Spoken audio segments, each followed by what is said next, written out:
Et alors? Maintenant, qu'est-ce que je dis au secrétaire? Je ne peux pas lui raconter un mensonge.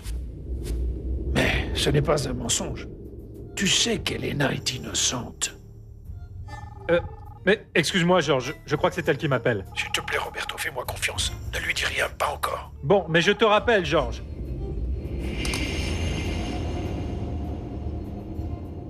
Allô? Oui, merci. Oui, Elena. À cause de moi? De quelque chose que vous avez fait.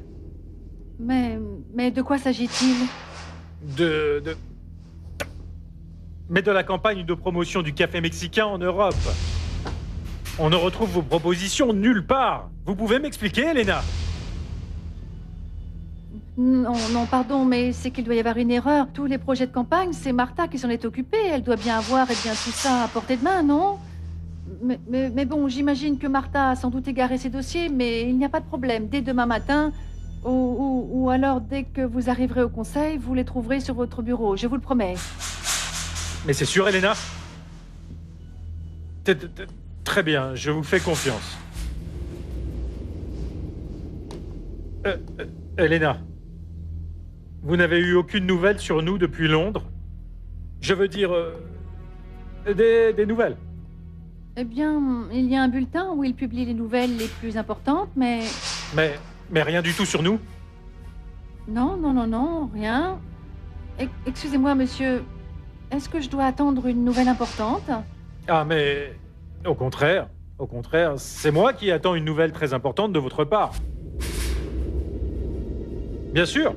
Non, bien sûr, ne vous inquiétez pas. Si vous dites que c'est Martha qui a les dossiers, je vais me charger de lui demander. Moi aussi, ça me fait plaisir de vous avoir et voir que vous allez bien, Elena. Monsieur Avellaneda, pourquoi à chaque fois que je vous parle au téléphone, vous m'avez l'air très préoccupé? Parce que je suis préoccupé. Au Mexique, au moins, je pourrais vous protéger, mais c'est qu'à Londres, ça m'est impossible. Mais protéger de quoi? Mais de vous-même, Elena. Mais de vous-même. Bien. Ici, au Mexique, il est très tard.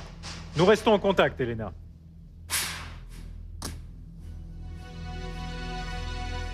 Jusqu'à quand allons-nous pouvoir maintenir ce petit jeu?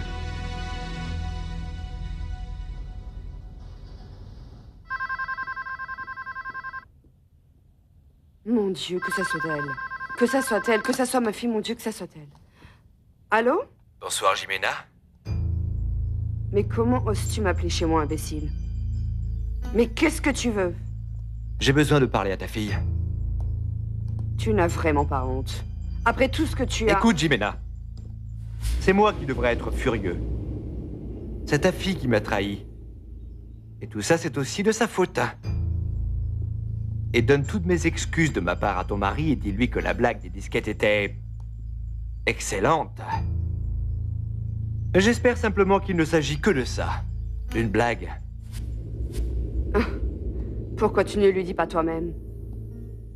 Bien sûr, ça te demanderait d'avoir un peu de courage et d'être un homme pour aller lui dire tout ça en face, Fabien. Non. Disons plutôt que ce n'est pas mon style. Alors dis-moi, tu ne m'as pas dit où était ta fille? Non, je ne te l'ai pas dit et je ne pense pas non plus te le dire. Très bien. Continuons alors avec ce petit jeu. Mais rappelle juste une chose à ta fille. Enfin, si tu la revois, bien sûr. Rappelle-lui que ces disquettes, maintenant provoqueraient la ruine de l'entreprise de son père. À très bientôt, Jimena. Bonne nuit. Et alors? Marcia est partie. Elle ne sait même pas où elle est. Mais c'est encore mieux pour toi, n'est-ce pas? Marcia est la femme la plus impulsive que je connaisse. Elle n'est pas partie, elle attend juste le bon moment. Comme toujours, Fabien. Tu es à la merci d'une femme délaissée. Mais où tu vas? Je vais retrouver la femme délaissée. Ne fais pas l'imbécile, Fabien. Mais tu ne te rends pas compte que c'est justement ce que cette femme veut? Elle fait pression sur toi pour que tu ailles la retrouver. Et pour qu'ensuite, toi, tu Mais fasses... comprends que c'est dans notre propre intérêt, Barbara. Enfin, Même si ça ne te plaît pas, mon amour.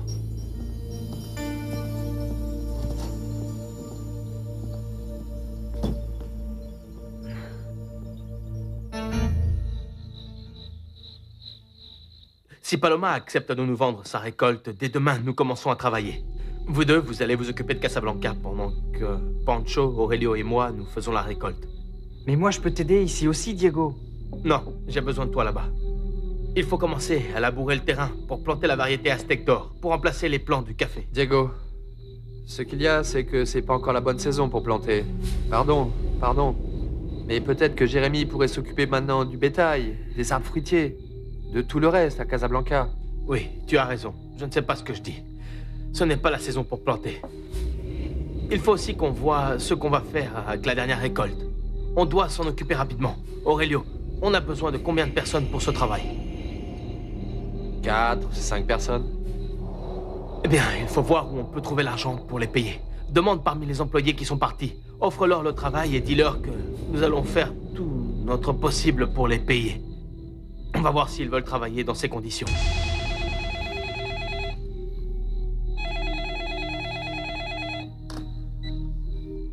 Hacienda San José? Ah, mais attendez une minute. C'est Monsieur Latorre.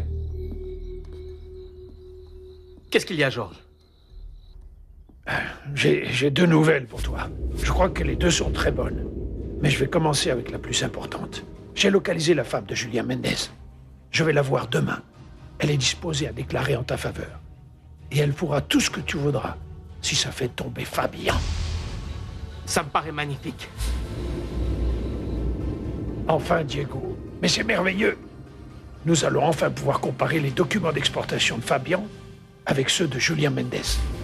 On va avoir Fabian, Diego. On va l'avoir.